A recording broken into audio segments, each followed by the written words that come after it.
You know the drill. We're starting off at the Woody Woodpecker lot, right next to the Jurassic parking structure.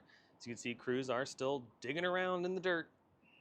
They're working in this area now, and they're digging out a pretty sizable trench. I have no idea what the final plans are supposed to look like, but I would assume that the structural steel for the structure will be going up here very, very soon. At least I would think so. And down over here, they're working in this area too. So yeah, very interesting stuff. I don't know how tall this is supposed to be either. This is all allegedly a new security checkpoint. So yeah, I don't know how big we're going. They could be building the security check at the bottom and maybe expanding the parking structure. You never know. But I will continue to keep an eye on it. I know it's riveting content.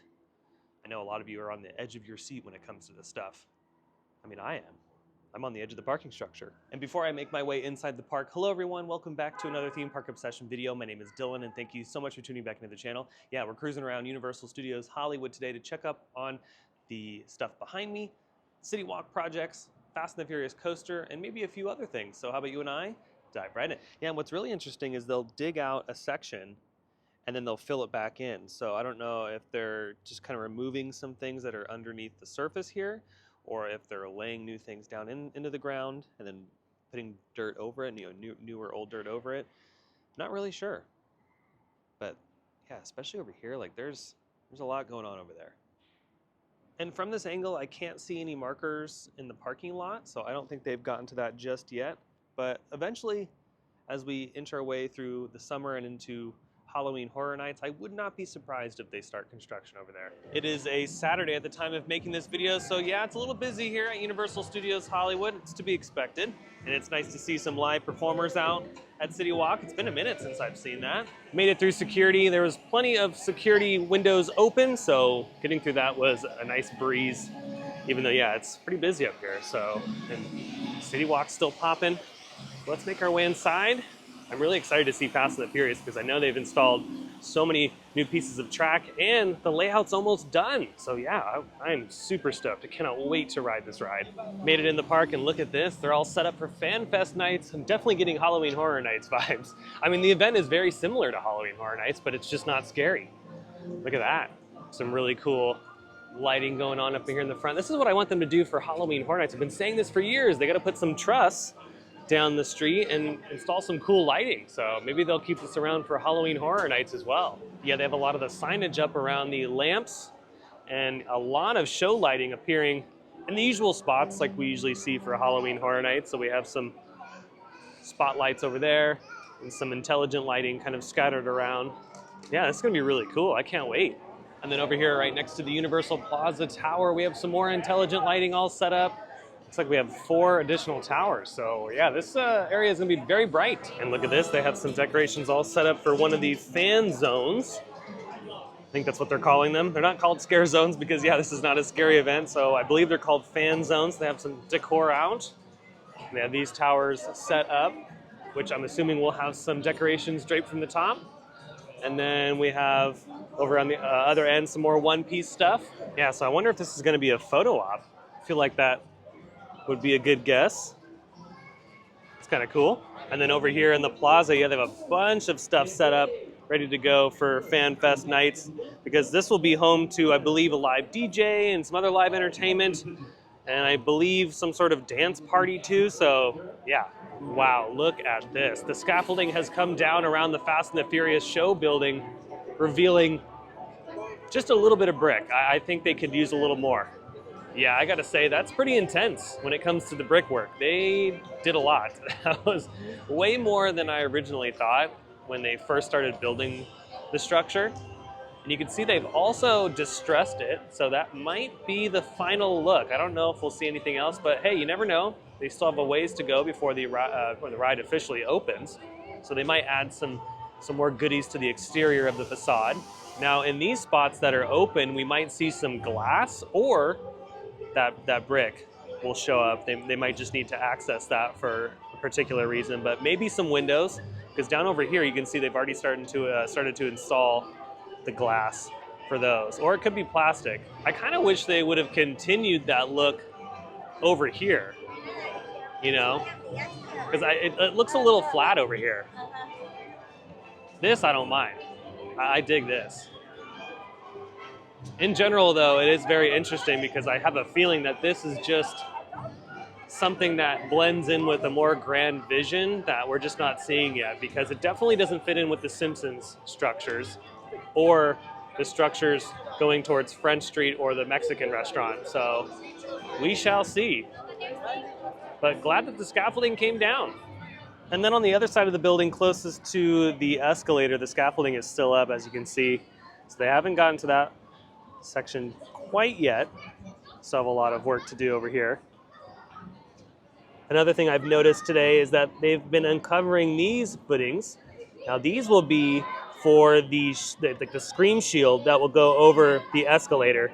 It'll look just like this, but it'll go next to the track so they can, again, try to dampen as much of the sound as possible coming from the coaster. And also you can see that they've been working on the concrete finish that is in between the actual support column and the footing itself. So this little piece pretty much is there to make sure that the water doesn't get in between the footing and the support column. And it looks nice too. Made it down the escalator so I can get a really good shot of this. Look at all of the track that's been installed right there. That will be another LSM boost right after the dive loop. That big straightaway section, all of that will be LSM going up the hill a little bit too. And then when you pan up, look at this. Only about two more pieces left to go and the circuit will be complete. How amazing is that? Talk about a speedy construction. They were able to get the circuit of this roller coaster done in really good time. And that dive loop element is massive. It doesn't look that big on camera, but when you're here in person and you really get the sense, get the sense of scale, it is a showstopper. That's going to be an amazing element and a great turnaround moment right before a very impactful launch into the stall, because remember, this is the next element right here. And as you can see, the tram is making its way down there to reenact what that's going to be like. So in a moment, we're going to see the tram go through that dive loop right now. So let's zoom in to watch. Okay, switching gears just a little bit. Wow, it is very windy. My goodness. So I apologize for that. But as you can see, a lot of progress continues with the heavy equipment showing up here on the hillside as they prepare for Lord knows what. I think this is going to be a big retaining wall, but my goodness. This is really exciting stuff because it could lead to something major here very, very soon. And this is the same type of equipment that we saw be used for the retaining walls on Fast and the Furious Hollywood Drift. So yeah, there might be a giant one over here and then maybe additional work happening for other things. But I'm still leaning towards that this might be just all precursors for an overall vision in the lower lot. I mean, it has to be, unless they just need to address the side of the hill, but I don't know. I think this is the start of something else. And look at that off in the distance. They've officially started work on Halloween Horror Nights 2025. This spot has been used the previous few years for haunted houses, and it looks like they're ready to go for 2025. Don't know what this one's supposed to be, so I'm just gonna make a guess right now and say that it's gonna be a Donkey Kong themed haunted house. You never know. I could be right. You don't know. It's nice to see the tent up again. Yeah, it's that time of year where all of this stuff starts to happen. They have to start construction now because every year I always get comments of people saying, wow, that's really early, isn't it? Actually, no, they have to start now because if they don't, they won't be able to finish the haunted houses. Because Universal likes to put in a lot of detail with their haunted houses, and they usually build brand new ones every single year. So they need those extra few months to really get themselves started, because the event usually opens up in September. So that means by August, they have to have these things ready to go for training and testing and all that kind of stuff. So yeah, they don't really have that much time. Yeah, they have like 4 months and some change to pretty much get this thing done. So not that much time at all. And they haven't started work over here behind Revenge of the Mummy. And John Murdy on X did confirm that a haunted house is going in this location. That was about a month and a half ago or so when he made that announcement. So maybe things have changed because of the construction happening on the hillside here. But you never know. We might see a tent pop up here in the next month or so. They might want to get as much work done as possible on the hillside before they put this up. And as you can see, they're also staging some Fan Fest stuff over here. So maybe when Fan Fest Nights opens up and completes its run, we'll see this one pop up. Moving back to Fast and the Furious Hollywood Drift really quick, you can see just a few more things are being worked on this side. Still doing a lot of concrete work right in here. Not really sure what this is all supposed to be. There might be some show pieces that eventually get put in. And then they haven't done anything with the sound wall. You can see they still have the plywood over the footings. Decided to make my way down to the lower line. Yeah, look at this. Steel is showing up. So these pieces of steel will eventually make their way into the side of the hill. Oh wow, it looks like Revenge of the Mummy has nobody in line, so that's cool. It's a walk-on. But anyways, you can see on the ground here, they still have a lot of markings that they haven't gotten to just yet. There's another one over here. There it is right there. So either that has to do with all of this, or there is another side project that's about to happen once they finish the hillside. Again, I'll be keeping an eye on it. Made it over here to the lookout, and look at this. They're starting to disassemble the large crane that's been on site for quite some time. Yeah, they don't need it anymore, so we're gonna start taking it down.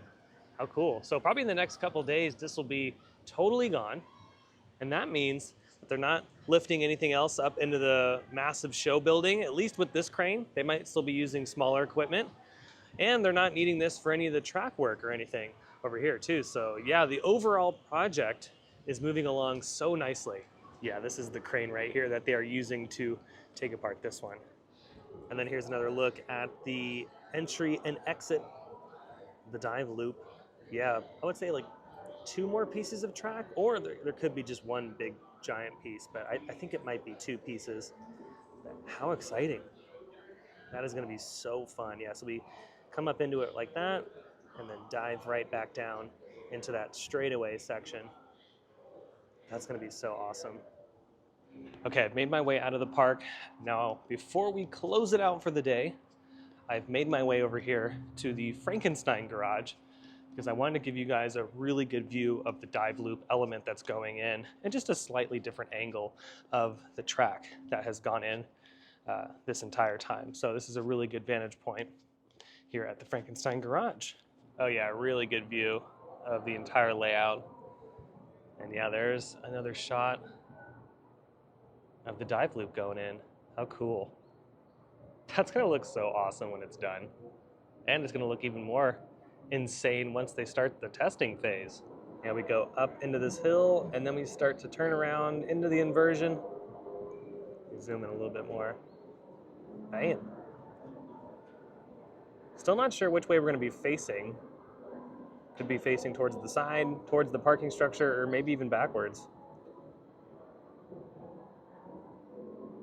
That is so cool. You can see, yeah, that's where the LSMs will begin right there. And they'll continue all the way down. And just one more look at some other angles of the layout. I love that wave turn right there, coming off the block brake. And we have the concrete section down there still being worked on. And then the block brake section is looking great. You can see the different angle, you know, the different slope as we get closer to the parking structure. And then we have the bunny hop over that with the trim brake, corkscrew. And then we have this giant crane that's taking down that crane over there. Cool stuff. Alrighty, finished up with the coaster, so let's make our way back to City Walk and check up on Escapology and a couple other things. Okay, now that I've made it to City Walk, here's your update on the old Crepe Cafe. It's now turning into a chicken gyro falafel place. Alrighty. And then over here at Insomnia Cookies, they're still being worked on. And on the website, it says they're gonna be open very late. My only thing is, City Walk sometimes closes early, so I don't know how many people are willing to come here and get a cookie at 1 a.m. when, you know, the park's been closed since 6 p.m. And then over here at the underwater basket weaving store, they're still working on it. Now over here at the tail end where they're building Escapology, the building has finally been painted and it's black, which is really cool. I wasn't sure what color it was gonna be, but I did have a feeling that that white color that we saw earlier was the primer. So yeah, looks like the building now blends in together nicely with the rest of the Toothsomes building behind it. And over at the former iFly location, you can see that pavers have been set up. So it looks like they'll extend the pathway towards the backstage area. And with that, I think it's time to wrap things up here at Universal Studios Hollywood. I hope you enjoyed today's video. If you did, you can let me know by smashing the thumbs up button. And if you're new to the channel and you love these videos from Universal or some of your other favorite theme parks, well, you should consider subscribing because I have brand new videos every single week that you won't want to miss out on. And also be sure to check me out on X and Instagram. Those links will be down below in the description. Until the next video, though, I hope you have a beautiful day, morning, evening, whatever it is. And I'll see you next time in the parks. Bye.